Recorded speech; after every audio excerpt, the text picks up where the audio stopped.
What's up, guys? I just came from the PT. Still working on the overhead motion, but it's coming along. External rotation is actually doing really good. They cupped my back today. Was at acupuncture yesterday, MAT the day before, hyperbaric. I'm doing everything right now because I want to play so bad, and I really want to come back stronger than I ever have before. So I am literally doing a full-time job right now. Like, all my days are completely centered around recovery. And I played Alsden yesterday, a new course here in Colorado. That's actually pretty good. I'd say it's probably the best course in Denver. The front nine's fun, some good shot shapes, but the back nine is actually like pretty solid. Longer holes, a few wooded holes, which is kind of like a abnormality in Colorado. So if you're in the Denver area and looking for something decent, Owl's Den is definitely it. But yeah, today I just want to stress the shoulder a little bit more. My trainer is trying to have me stress it Monday, Tuesday, Wednesday, and Thursday, like gradually ramping up, and then kind of dial it back and then continue that. So hopefully by Nashville, I'm throwing pretty hard. So right now I'm just trying to stress the shoulder consistently. I'd say my max distance backhand's around 400 feet right now, but I'm not really snapping it quite yet. So I'm hoping to really lay it on thick in the coming weeks. Not like jamming it or anything, but I'd say my comfort level is about 40 to 50% right now when I'm warmed up. I want to push that to about 60% in the next week or so. And then the goal is to get to about 80% power by Nashville, which allows me to throw pretty much all as far as I need to. So that's the goal right now. What you saw me doing was my RMT rope, which is really good because it helps stabilize the shoulder, get the muscles moving. I look ridiculous while doing it, but you gotta think of like a jet engine or like a rocket ship. It doesn't fire on all cylinders. It goes like 1, 2, 3, 4. And it's the same thing with the shoulder muscles. With the rotation, it'll activate the muscles in the back of the shoulder, then to the front of the shoulder, and then it'll keep kind of oscillating, warming it up and giving it stability. So it's a really good way to warm up. Same with an Indian club. Just do some rotations, just get blood moving through the shoulder and also waking the muscles up before throwing any shots. I just came from PT, so I'm pretty warm right now anyway. So without further ado, I have a bin of discs here that I am going to throw. I have like 4 of each discs. First, I have the glitch. I'm just gonna try. I don't know what this is gonna look like. This is the second channel, so quality is not king.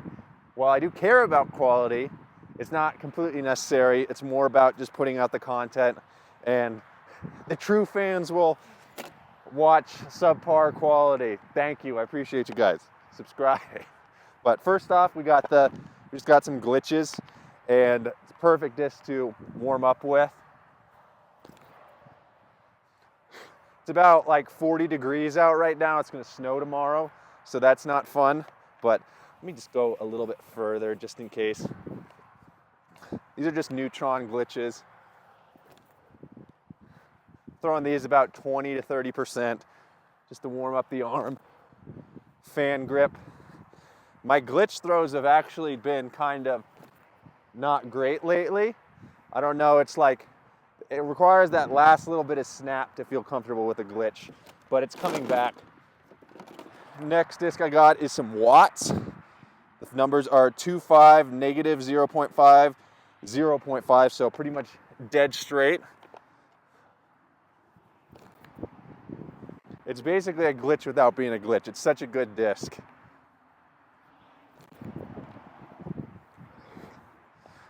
After I get done here, I'm going to the sauna and a cold plunge before going to hyperbaric. I just got these new DJI mics, which is allowing me to film right now because there's a highway over there. You probably still can hear it, but at least you can hear my voice in the foreground first and foremost.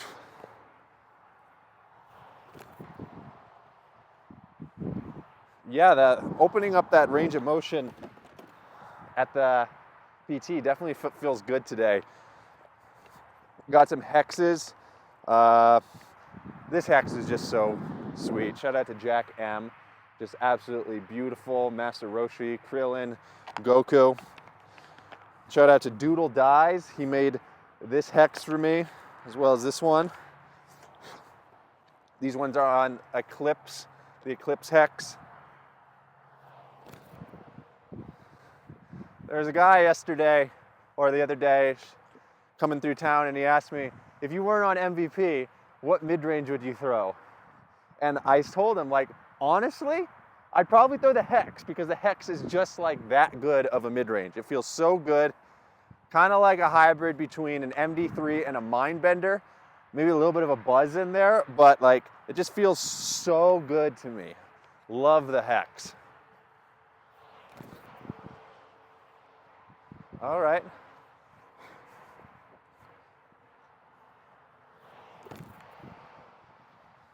The Eclipse ones are pretty dead straight with a little stability. This is a Neutron one that's definitely been pretty dead straight here in Colorado, but I presume it's going to be more along the lines of my understable hex once I get down to sea level.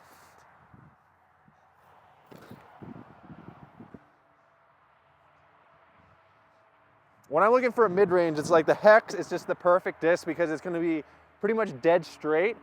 And then when I'm looking for like that overstable slot, I'll be throwing a resistor or pyro, or even an Envy. Like certain Envies go really far and fly pretty overstable. Next four are servos. 3 of them are proton. 1 of them's neutron. Let's see what the neutron is. I'm going to actually start throwing a little bit of power grip here. I'm working my way up in speed. My goal today is to probably throw like 1 or 2, probably like 4 or 5 shots at around 55 to 60% power, just so I can continue to stress that shoulder capsule and gradually ramp up. Like honestly, 2 weeks ago I was throwing about 30%, so I'm really making really good progress right now. I'll maybe even throw a few little touch sidearms. I'm not really worried about bringing the sidearm back quite yet. The sidearm's kind of like a project for later in the year. The whole reason I got the surgery done was to get that sidearm back, but I know that it is kind of finicky and I need to be really careful because it's a very stressful shot, but I'm just going to gradually ramp it up as the year goes on. Right now, by Nashville, I don't even have expectations of really having a sidearm by the start of the season, but it would be nice to have at least something that I can pitch out of the woods and throw a few approach shots with, but we'll see how that progresses. All right, servo. I actually threw that one pretty good, pretty hard. I threw it into the ground, but that was a neutron. That's a proton. I turned that over too much.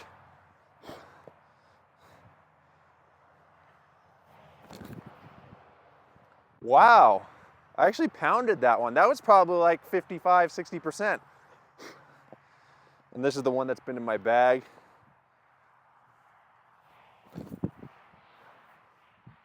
I'm throwing him in the ground, but it's okay. It's okay, guys. Next up, we got Wrath. The Wrath is probably the best prospect to replace my old PD, and I honestly love it so far. Shout out to Sam Coakley with this guy right here. It feels super overstable, super good. And then a handful of other ones. I'm gonna throw these on a little bit of a power grip. Try to snap them a little bit. Yeah, it's just, those are really good stability. Like straight with a consistent finish to the left. I don't know what sea level is gonna do to them, but I'm pretty confident that these are gonna be what I'm looking for.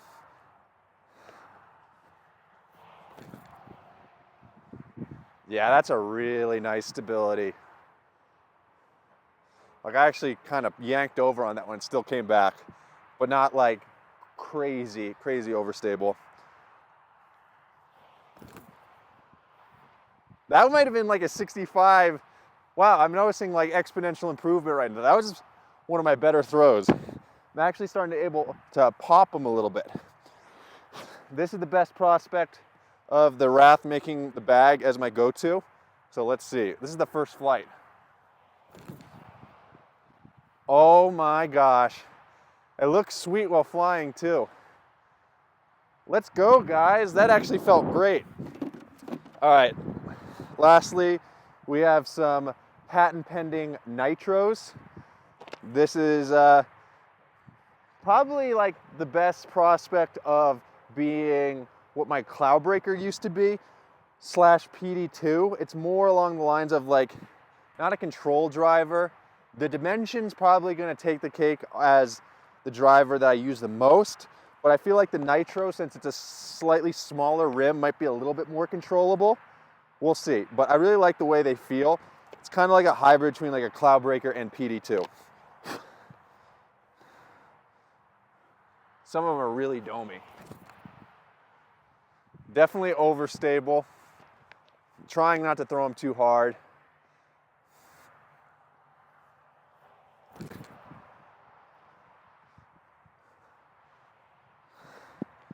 That white one's really nice.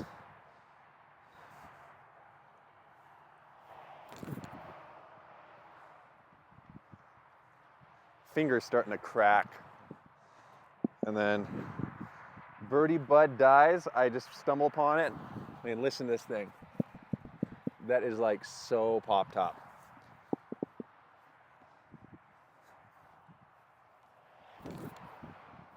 Oh, it looks like a UFO when flying. Across this entire field, I'm probably throwing those around 360.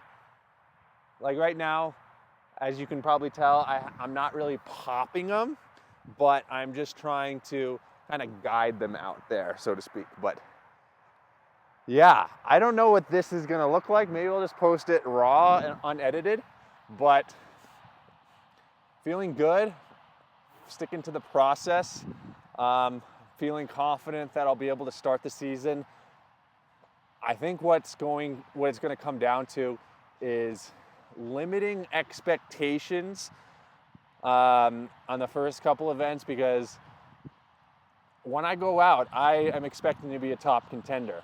And expectations are such a weird thing because you can't live with them and you can't live without them, so to speak. So it's kind of finding that nuance of giving it your best, dialing everything in, finding that like intense level of focus, but once you release the disc and it doesn't go your way, you drop all that and just think about the next shot.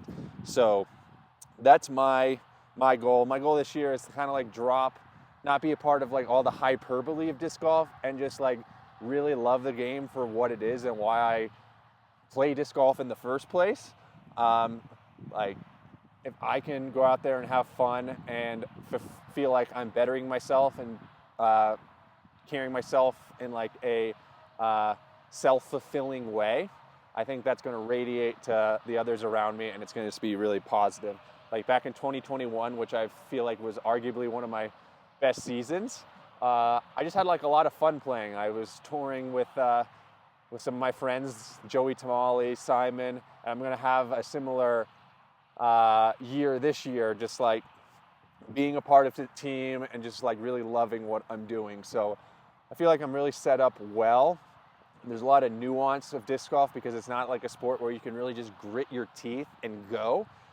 I mean, there's certain times it is, but it's also like you have to not care and care at the same time if you want to achieve like high heights. So I'm going to try to figure it out, but it also, a lot of it comes as just throwing it to the wind, and it's like a kite.